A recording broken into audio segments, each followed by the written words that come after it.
Oke, Assalamualaikum warahmatullahi wabarakatuh. Selamat siang semuanya. Waalaikumsalam warahmatullahi Waalaikumsalam wabarakatuh. warahmatullahi wabarakatuh. Oke, pada hari ini kita akan mendiskusikan materi tentang perhitungan dosis obat. Nah, jika pada pertemuan sebelumnya kita sudah membahas tentang dosis respon, maka pertemuan kali ini kita akan membahas bagaimana sih cara menghitung dosis obat sesuai dengan peruntukannya.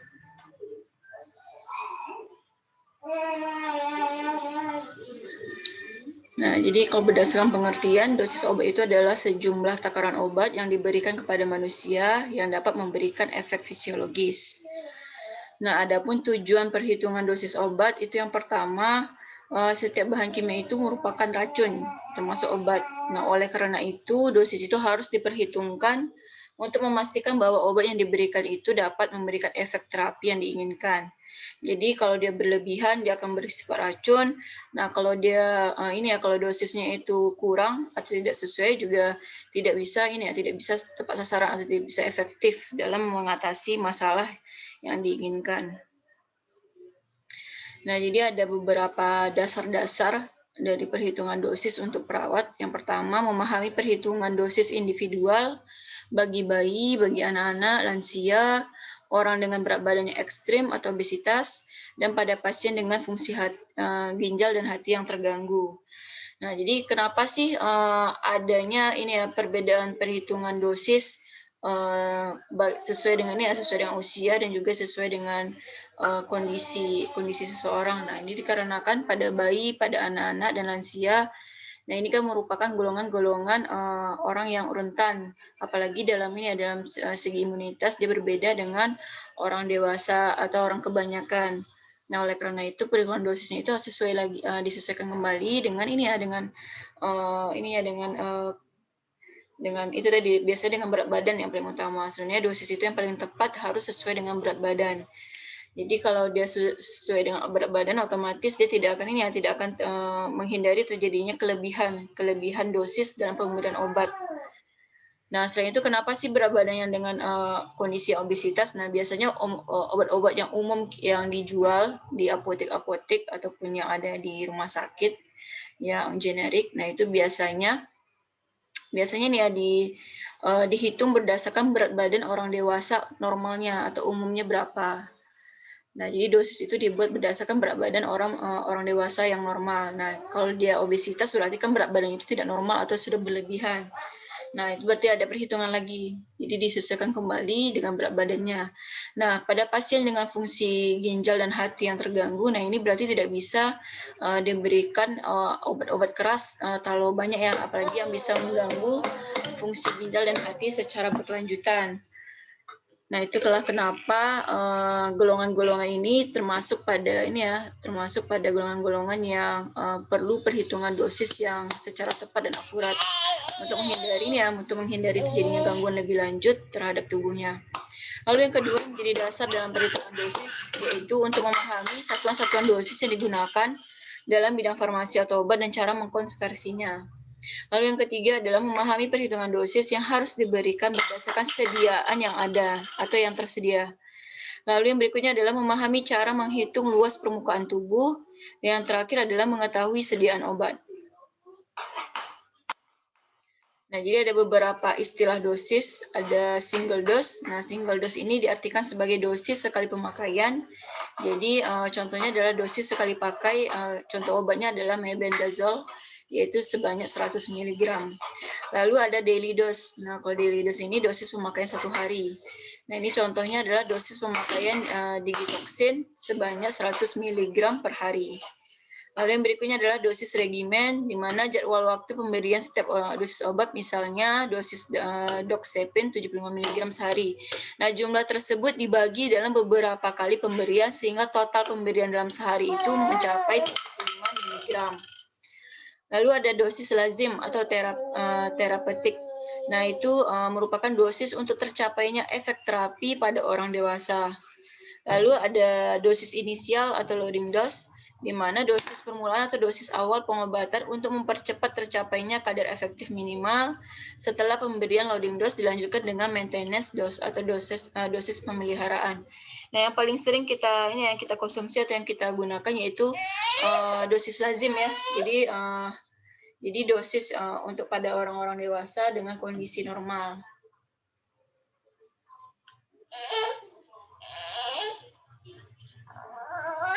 Lalu ada dosis maksimum, yaitu dosis tertinggi yang aman bagi penderita dewasa. Lalu ada dosis toksik, yaitu dosis yang melebihi dosis maksimal yang dapat menimbulkan keracunan. Dan yang terakhir adalah dosis letal, di mana dosis yang melebihi dosis maksimal itu dapat menimbulkan kematian. Ini merupakan beberapa istilah dosis dalam obat-obatan.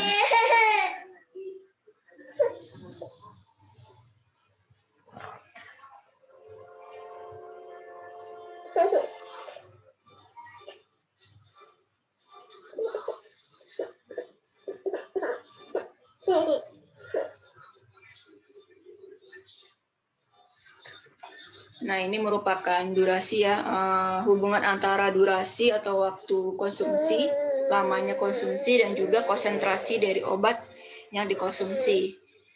Nah, jadi ini merupakan waktu maksimal ya untuk memperoleh dosis yang optimal. Nah, itu berarti harus menggunakan waktu yang optimal dan juga konsentrasi yang tepat. Lalu ada kalau ini di bawah ya, waktu di bawah atau kurang dari ininya ya, kurang dari waktu maksimalnya. Lalu ada, nah kalau yang ini dikatakan sebagai ini ya, durasi aksinya atau durasi dari dosis yang diberikan.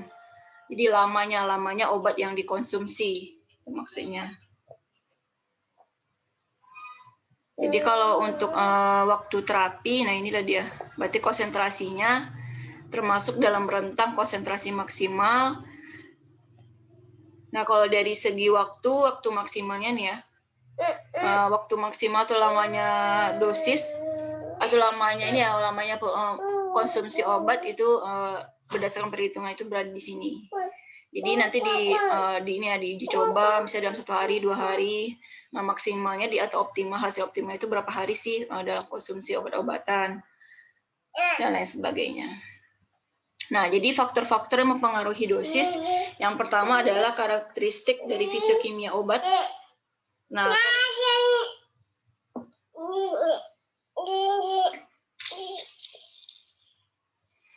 adapun karakteristik fisiokimia dari obat itu meliputi kelarutan, koefisien partisi, pH, asam, basa, dan juga garam. Lalu yang kedua adalah rute pemakaian obat. Dan yang terakhir adalah faktor penderita seperti umurnya berapa, berat badannya, jenis kelamin, obesitas kah dia atau tidak, lalu kondisi patofisiologi tertentu, misalnya ada alergi terhadap obat tertentu atau tidak, lalu ada penyakit bawaan yang dikhawatirkan bisa nih ya kalau kita mengkonsumsi obat bisa mempengaruhi timbulnya atau munculnya penyakit bawaan tersebut. Nah, jadi kenapa sih umur ini merupakan faktor penentu dari ini ya, mempengaruhi dosis obat yang boleh dikonsumsi. Nah, seperti yang sudah dijelaskan sebelumnya, bahwa umur itu otomatis akan ini ya, daya serap terhadap obat-obatan juga akan berbeda. Lalu dari segi berat badannya tidak bisa dipungkiri kalau misalnya antara anak-anak, bayi, sama orang dewasa, otomatis kan berat badannya juga akan berbeda. Nah, kalau untuk lansia, nah ini lebih ke ini ya, tentang imunitas tubuhnya yang sama dengan bayi dan juga anak-anak, yang imunitas atau daya serap terhadap obat-obatan itu berbeda dengan orang dengan usia produktif atau usia dewasa antara 18 sampai 55 tahun atau 50 tahun. Nah, dari segi jenis kelamin antara laki-laki dan perempuan ini lebih ke ini ya, lebih ke tentang imunitas tubuhnya. Jadi antara laki-laki dan perempuan ini secara kekuatan fisik kan berbeda. Nah, ini juga akan mempengaruhi dosis atau perhitungan dosis obat-obatan. Nah, namun kalau kita berobat, kalau sekarang ini ya, kalau berobat atau kita konsumsi obat-obatan yang biasa diberikan di apotek ataupun di ini ya, di rumah sakit. Nah, itu kan biasanya hanya berdasarkan ini ya, berdasarkan pada ini ya, secara umumnya. Jadi berdasarkan berat badan secara umum sebenarnya harus ada perhitungan tertentu. Harus disesuaikan dengan ini ya, sesuaikan dengan berat badannya, dengan umur. Nah, makanya biasanya seharusnya itu dilakukan ini ya, dilakukan perhitungan tersendiri antara orang per orang, itu tidak boleh sama. Seharusnya sih seperti itu. Tetapi kan kalau zaman sekarang kalau mau dihitung dulu dengan sekian banyak orang yang berobat, itu kan agak kesulitan, agak sulit. Maka oleh karena itu dicari ini ya, dicari umur. Dari segi umur mungkin tidak bisa tidak bisa mungkin disamaratakan saja antara usia produktif antara 18 sampai ke umur 55 tahun atau 50 tahun. Nah, kalau dari segi berat badan dianggap berat badannya adalah berat badan normal. Jadi diambil ininya secara mayoritasnya saja. Itulah bedanya. Kalau kita sekarang ini kan nggak mungkin membuat dosis obat itu berdasarkan berdasarkan individunya. Nah, itu kan agak sulit sebenarnya. Agak sulitnya itu adalah jadi tidak efektif waktunya. Karena kan harus melayani sekian banyak orang pasien. Tapi sebenarnya yang paling idealnya, yang paling bagusnya memang berbeda antara satu dan yang lainnya, disesuaikan dengan umur, berat badan, jenis kelamin, dan lain sebagainya. Nah, perhitungan dosis pada bayi dan anak. Nah, ini untuk pemilihan obat pada anak itu perlu diperhatikan. Yang pertama, harus menghindari pemberian anak obat-obatan yang diperuntukkan bagi orang dewasa, meskipun dengan dosis kecil. Jadi, obatnya khusus antara obat-obatan untuk bayi dan anak, dan juga untuk orang dewasa. Terus yang kedua adalah menghindari pemberian obat dari resep dokter yang diberikan pada orang lain dan bukan atas nama anak. Nah, jadi tidak boleh ini ya, punya orang lain, bisa atas nama orang lain kita gunakan untuk anak kita sendiri. Nah, itu tidak bisa. Kenapa? Karena kan bisa jadi walaupun gejalanya mungkin hampir mirip, belum tentu lagi penyakitnya itu sama. Jadi itu dikhawatirkan nantinya terjadi kesalahan dalam pemberian obat. Selain itu juga bisa jadi dikhawatirkan nanti kan perbedaan usia anak itu juga akan mempengaruhi dampak dari pemberian obat tadi. Lalu yang ketiga adalah memberikan obat khusus yang ditujukan hanya untuk anak dengan kondisi yang khusus pula. Misalnya anak-anak yang alergi. Nah, itu kan tidak mungkin disamakan dengan anak-anak yang normal atau yang biasa, yang normal yang tidak ada alergi. Nah, itu berarti harus adanya pemberian obat khusus yang tidak akan memicu timbulnya alergi. Lalu yang terakhir adalah untuk pemberian antibiotik pada anak itu harus tepat dosis dan durasinya. Nah, orang tua diberi penjelasan pentingnya melanjutkan pengobatan sesuai dengan waktu yang ditentukan dalam resep meskipun anak tampak sembuh. Nah, jadi biasanya kalau kita pergi berobat itu ya ada misalnya dimakan apakah 3 kali sehari atau 2 kali sehari. Nah, jadi harus walaupun misalnya kita sudah berangsur pulih, nah tetap harus berapa jumlah obat yang diberikan itu harus sampai habis kita konsumsi. Fungsinya apa? Fungsinya supaya kita tuh betul-betul sembuh total. Jadi bukan hanya untuk anak-anak ya, tapi juga bisa berlaku bagi orang dewasa.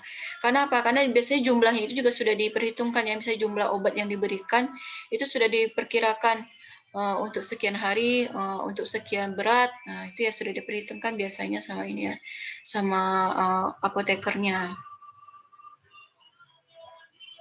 Nah, dalam pemberian obat pada anak, sediaan obat yang banyak disediakan untuk anak itu dibuat dalam bentuk eliksir atau suspensi. Nah, jadi biasanya dalam bentuk larutan, kalaupun dia dalam bubuk, nah bubuknya itu biasanya harus diencerkan lagi, baru diminumkan, atau dalam bentuk sirup. Nah, biasanya kalau untuk anak-anak itu ya jenis obat-obatannya. Nah, jika obat yang tersedia untuk anak itu dalam bentuk tablet, itu biasanya dihaluskan atau digerus terlebih dahulu karena tablet yang dikunyah itu akan membuat anak tersedak. Nah, jadi biasanya pun misalnya kalau seandainya tidak dari pihak apotekernya tidak memberikan dalam bentuk yang sudah digerus atau yang sudah dihaluskan atau bubuk, nah berarti tablet yang diberikan itu harus kita gerus sendiri. Tapi biasanya dari pihak apotekernya sudah digeruskan langsung biasanya. Supaya untuk menghindari ini juga untuk menghindari terkadang kan ada orang tua yang tidak tahu, nah langsung memberikan pada anaknya. Nah, itu kan kasihan ya. Takutnya nanti tersedak. Lalu faktor yang menjadi penyebab perbedaan respon obat anak dan dewasa. Nah, ini dia yang pertama adalah adanya perbedaan absorpsi karena perbedaan relatif kepadatan sel. Nah, seperti yang saya jelaskan tadi bahwa daya serap obat antara anak-anak, orang dewasa, dan juga lansia itu berbeda. Makanya ada perbedaan ini ya. Makanya kalau bisa antara anak-anak dengan orang dewasa itu memang dibedakan ini ya, dibedakan jenis obatnya. Tidak boleh disatukan. Lalu yang kedua, perbedaan distribusi karena presentasi cairan ekstrasel dan juga cairan tubuh total relatif lebih tinggi pada anak dibandingkan dewasa. Nah, jadi ini ya jumlah kenapa sih jumlah cairan pada anak-anak itu lebih tinggi dibandingkan orang dewasa? Nah, karena ini ya kalau anak-anak ini lebih karena dia lebih aktif, otomatis kebutuhan akan cairan juga pasti akan lebih tinggi. Makanya biasanya jumlah cairan yang diminum juga itu biasanya konsentrasinya jumlahnya lebih banyak dibandingkan orang dewasa. Nah, kalau orang dewasa ini cairan yang lebih banyak itu dalam bentuk sel darah merah atau darahnya, jumlah cairan darahnya dibandingkan cairan dalam bentuk air ya, air yang ada dalam tubuhnya. Ya, berbanding terbalik dengan anak-anak. Kalau anak ini lebih banyak cairan dari air minumnya lebih banyak dibandingkan cairan dari darahnya, konsentrasi darahnya. Lalu yang ketiga adalah perbedaan metabolisme karena proses enzimatis belum sempurna. Nah, jadi pada anak-anak itu kan namanya masih dalam masa pertumbuhan. Sedangkan kalau orang dewasa kan sudah maksimal lah, ibaratnya sudah optimal pertumbuhannya. Jadi adanya perbedaan metabolisme antara keduanya, antara anak-anak dan juga orang dewasa. Dan yang terakhir adalah perbedaan ekskresi karena glomerulus dan tubuli ginjal itu belum sempurna. Jadi pada anak-anak seperti yang saya jelaskan tadi bahwa karena masih dalam masa pertumbuhan, jadi otomatis organ itu masih belum seoptimal orang dewasa. Jadi masih dalam masa perkembangan dan masih dalam pertumbuhan. Itulah kenapa harus ada tidak boleh disamakan atau adanya perbedaan antara respon obat pada anak-anak dan juga dewasa. Nah, ini merupakan perhitungan dosis individual untuk bayi dan anak jika hanya dosis dewasa yang diketahui. Nah, jadi kadang ada beberapa obat di mana obat dewasa tersebut juga bisa digunakan pada anak-anak dan juga pada bayi. Nah, jadi kalau misalnya yang tersedia hanyalah yang obat-obatan yang bisa untuk segala usia. Nah, berarti harus dihitung dosisnya. Jadi kalau berdasarkan pada luas permukaan tubuh, jadi dosis anak itu sama dengan dosis dewasa dikali luas permukaan tubuh anak dalam meter persegi, lalu dibagi dengan 1,73 meter persegi. Nah, kenapa sih 1,73 meter persegi? Nah, 1,73 meter persegi ini dianggap merupakan luas permukaan rata-rata orang dewasa. Jadi diambil secara umum. Nah, luas permukaan anak itu juga dapat dihitung dengan 3 cara. Yang pertama, menurut Wagner, menurut persamaan LP sama dengan 0,09 W pangkat 0,73, di mana W itu adalah berat badan dalam kilogram, sedangkan LP adalah luas permukaan tubuh dalam meter persegi. Yang kedua yaitu berdasarkan hasil perkalian antara tinggi badan dan berat badan, di mana LPT sama dengan akar TB kali BB dibagi 3.600.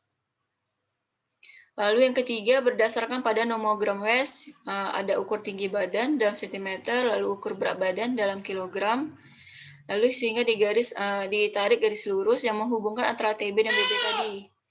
Nah, titik potong tadi itulah yang menjadi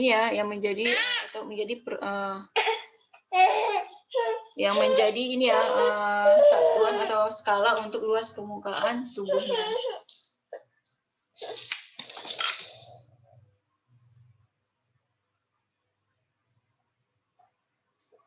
Ini dia tadi ya. Nah, ini ada berat, ini ada tinggi badan. Nah, diambil garis lurusnya. Nah, inilah dia berarti luas permukaan tubuhnya itu 1,2 ya, 1,2 meter persegi.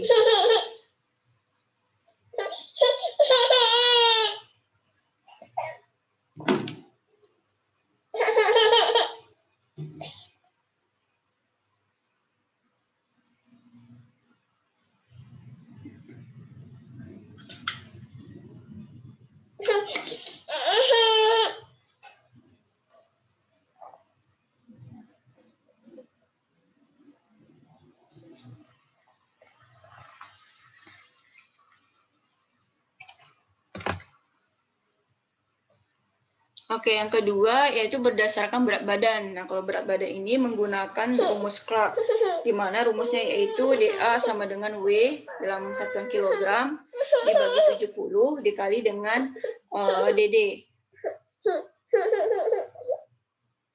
Nah, di mana kalau DA itu adalah berat badan anak, sedangkan DD itu adalah berat badan dewasa. Dosis ya. Kalau DA dosis anak, DD itu adalah dosis orang dewasa. Nah, yang ketiga adalah berdasarkan usianya. Jadi ada 4 rumus ya, ada rumus Young. Kalau rumus Young berarti dosis anak sama dengan N dibagi N tambah 12 dikali dosis orang dewasa. Di mana N itu adalah umurnya, umur dalam satuan tahun. Lalu kalau rumus Dilling, DA sama dengan N dibagi 20 dikali DD. Kalau rumus Cowling, DA sama dengan N tambah 1 dibagi 24 kali DD. Sedangkan kalau rumus Freud, dia umurnya dalam bulan ya satuannya. Jadi DA itu sama dengan M dibagi 150 dikali dengan DD. Nah, kalau untuk rumus Freud ini lebih sering digunakan untuk perhitungan dosis pada bayi. Sedangkan kalau Young sampai Cowling itu lebih ke sering digunakan untuk anak-anak. Atau di atas 5 tahun balita ya, di atas 5 tahun.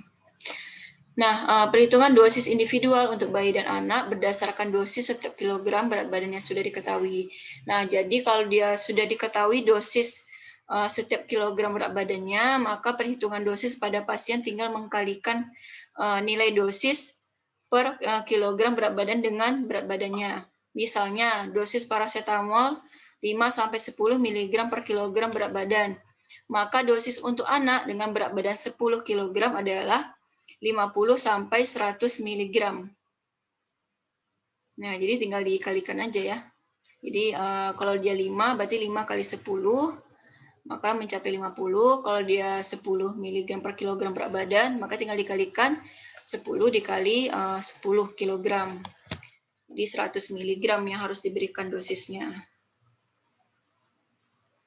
Nah, satuan dosis yang digunakan dalam farmakologi berupa satuannya itu berupa miligram atau gram.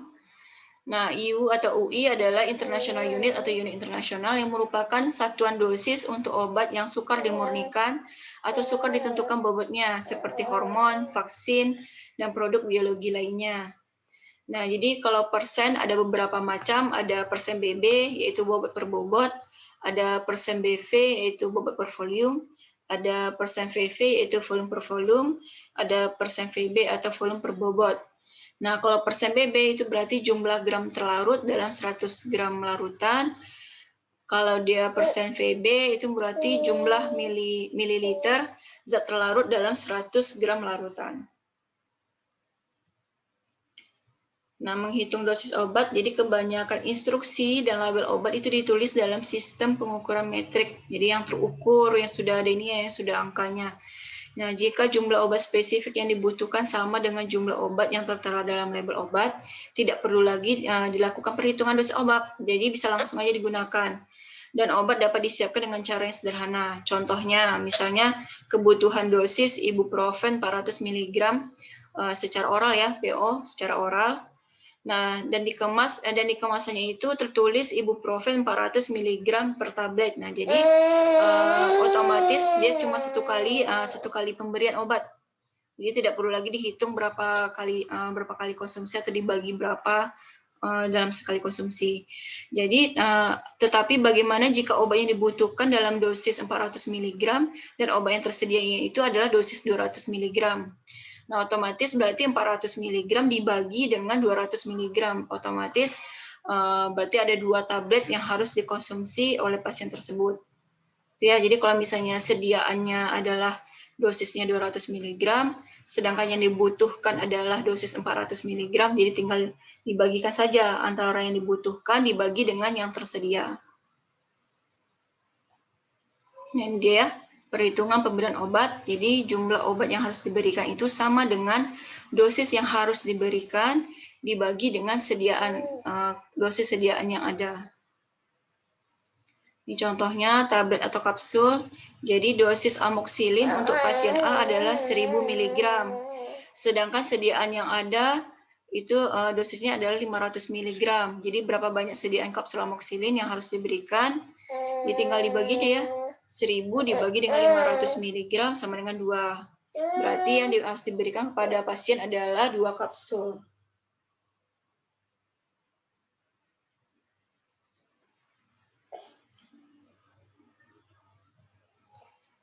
Lalu contoh yang kedua adalah pasien membutuhkan ibuprofen 600 mg. Lalu sediaan yang ada adalah ibuprofen 200 mg. Berapa tablet yang dibutuhkan oleh si pasien? Ada yang bisa jawab?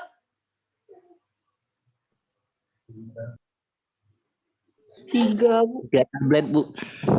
Oke, 3 tablet ya. 600 dibagi 200 sama dengan 3 tablet.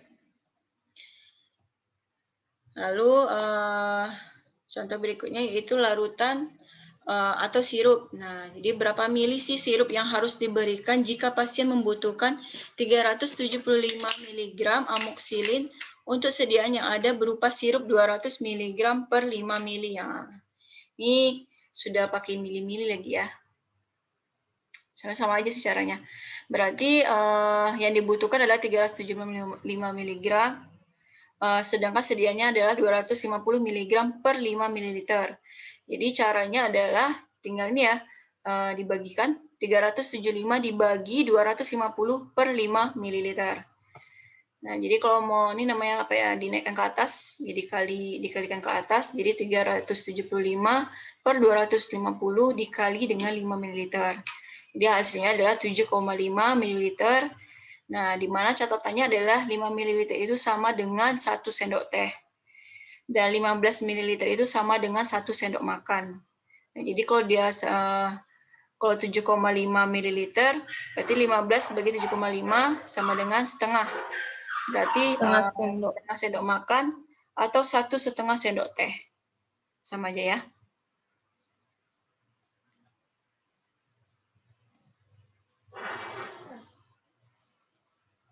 Nah, berapa mililiter sendok teh sirup yang harus diberikan jika pasien membutuhkan 500 mg amoksilin untuk sediaan yang ada berupa sirup 125 mg per 5 ml?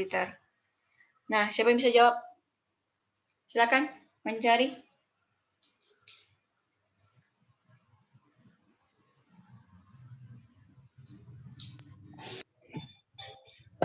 Empat sendok teh, Bu. 4 sendok teh.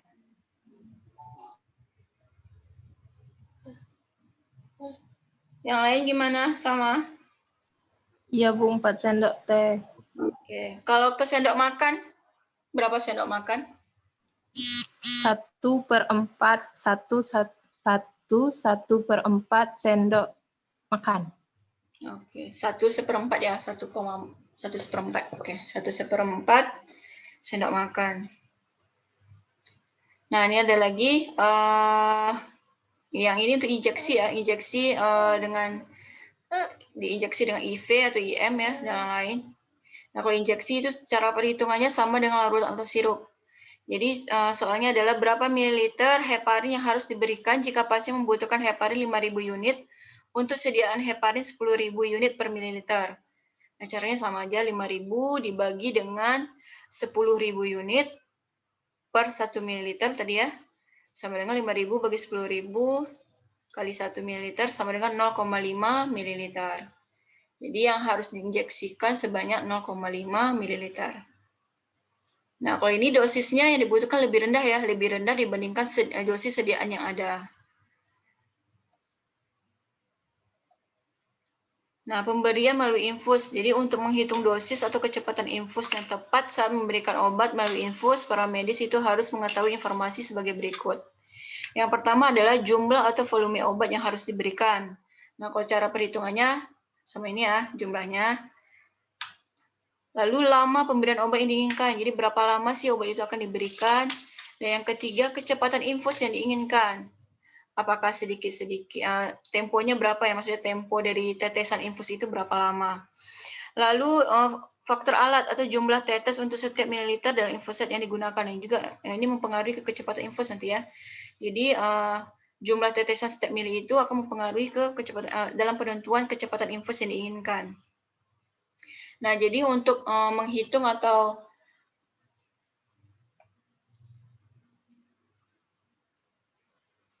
atau menentukan kecepatan infus dengan volume tertentu menggunakan persamaan tetes per menit sama dengan volume yang harus diberikan dikalikan tetes per mililiter infus set dibagi waktunya satuannya adalah menit. Nah, contohnya adalah berapa kecepatan infus dalam satuan tetes per menit yang harus diberikan ketika memberikan 250 ml NaCl fisiologis dalam waktu 90 menit menggunakan infus set dengan faktor tetes 10 tetes per mililiter. Nah, jadi cara jawabnya adalah kecepatan infus sama dengan 250 ml dikali 10 tetes per mili dibagi 90 menit. Jadi sama dengan 2.500 tetes per 90 menit. Hasilnya adalah 27,7 tetes per menit, atau kalau dia dibulatkan, yaitu 28 tetes per menit. Lalu cara yang kedua, jadi beberapa obat emergensi itu diberikan melalui infus atau injeksi IV drip yang kadang-kadang diencerkan dulu harus diencerkan terlebih dahulu sebelum diberikan dengan NaCl 0,9% atau larutan dextrosa. Nah, untuk itu perlu diketahui dosis konsentrasi obat setelah diencerkan dan faktor alat infoset. Nah, cara perhitungannya hampir sama aja ya, bedanya adalah di konsentrasi ya.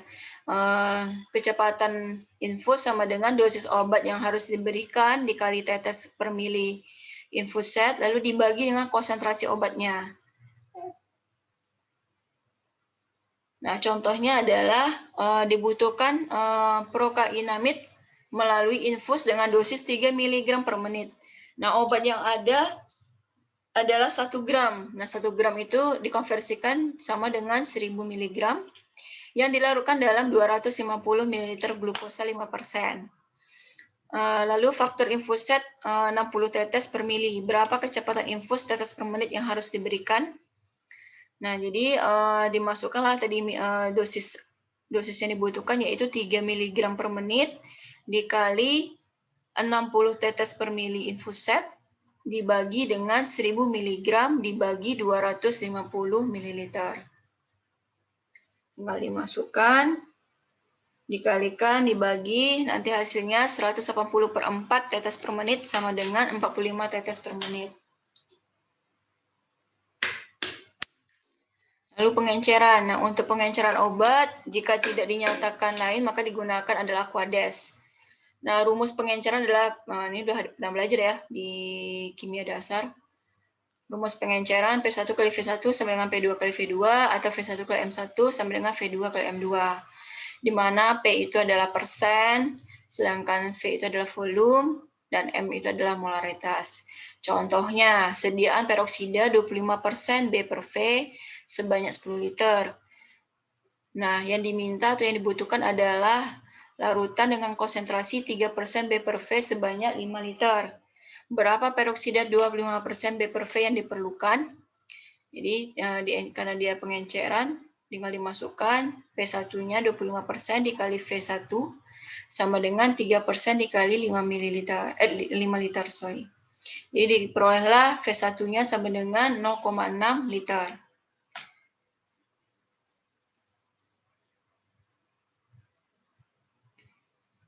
Lalu pengukuran dosis obat. Nah, jadi jika sediaan obat dalam bentuk cair, maka penggunaan untuk setiap dosis adalah dengan sendok atau gelas takar dan pipet. Nah, kalau yang pipet ini, yang kayak gini nih biasanya digunakan untuk anak-anak atau untuk bayi ya. Sedangkan kalau untuk orang dewasa biasanya nih, beberapa obat ada yang sudah ada nih ditutupnya, ditutup botol obatnya itu biasanya ada gelas takarnya. Tapi kalau tidak ada, biasanya menggunakan sendok. Sendok ini ya, sendok makan atau sendok teh, takaran obatnya. Nah, untuk ketepatan pengukuran volume obat, pasien itu disarankan selalu menggunakan alat takar. Jadi sebenarnya paling bagus itu menggunakan sendok takar. Kalau ini sendoknya ini ada takarannya ya, ada garis-garisnya. Ini khusus untuk sirup-sirup. Ini juga sama ya, ada tandanya berapa milinya. Nah, ini beberapa istilah Latin dalam pemberian obat. Jadi ada istilahnya itu AC atau antekonan, yaitu sebelum makan, ada DC saat makan, ada sesudah makan, ada sendok teh, ada sendok makan, ada segera sebelum tidur, bila perlu sehari, 2 kali sehari, 3 kali sehari, 4/5 kali sehari. Ya beberapa, tapi yang paling sering kalau kita yang orang awam nih yang ini ya biasanya ya, obat-obatannya dikonsumsi obatnya apakah sebelum atau sesudah makan, berapa kali sehari dikonsumsi. Ya. Kalau suntikan nih lebih ke perawat. Nah, ini merupakan gambaran lokasi pemberian obat injeksi. Jadi kalau IM atau intramuskular, injeksinya nih ya, di bagian muscle atau di bagian otot. Nah, kalau subkutan atau SC, nah kalau SC ini dia di bawah ini, di bawah kulit. Nih, kalau SC ini contohnya itu kayak pemberian vaksin atau imunisasi. Nah, itu dia metode injeksinya adalah injeksinya SC. Jadi di bawah kulit, di bawah permukaan kulit ya, diinjeksikan.